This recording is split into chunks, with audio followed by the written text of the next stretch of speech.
Pinaigting ng Isabela Police Provincial Office ang pagpapatupad ng no helmet law upang matiyak ang kaligtasan ng mga motorcycle riders at mabawasan ang aksidente sa kalsada sa buong lalawigan. Batay sa tala ng IPPO, mula March 6 hanggang 12, 2026 ay umabot na sa 1,987 na individual ang nahuli dahil sa paglabag sa iba't ibang lokal na ordinansa. Sa bilang na ito, mahigit 1,000 katao ang pinagmulta habang 164 naman ang binigyan ng babala kung saan umabot sa mahigit 1 milyong piso ang nakolektang multa mula sa mga paglabag. Nanguna sa mga naitalang paglabag ang hindi pagsusuot ng helmet kung saan 1,394 na motorcycle riders ang nahuling lumalabag sa naturang batas habang bumabiyahe sa mga lansangan ng lalawigan. Ayon kay Police Colonel Manuel Bringas, Provincial Director ng IPPO, mahalagang proteksyon ang helmet na maaaring makapagligtas ng buhay sakaling magkaroon ng aksidente. Dagdag pa rito, karamihan sa malubhang pinsala at pagkamatay sa motorcycle accidents ay dulot ng matinding tamas sa ulo na maiiwasan kung maayos na nagsusuot ng standard helmet ang rider at backrider. Pinalalahanan naman ng kapulisan ang publiko na ugaliing magsuot ng helmet sa tuwing sasakay o magmamaneho ng motorsiklo, tiyaking maayos ang pagkakasara ng helmet strap at sumunod sa mga batas trapiko at lokal na ordinansa upang mapanatili ang kaligtasan sa kalsada.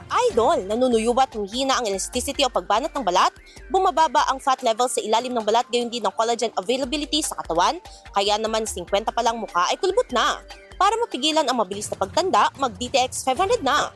Pinaparami ang cell regulators gaya ng retinols, peptides at growth factors para sa collagen metabolism and production.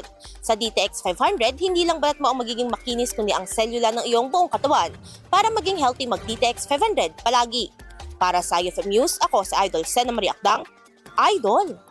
IFM News.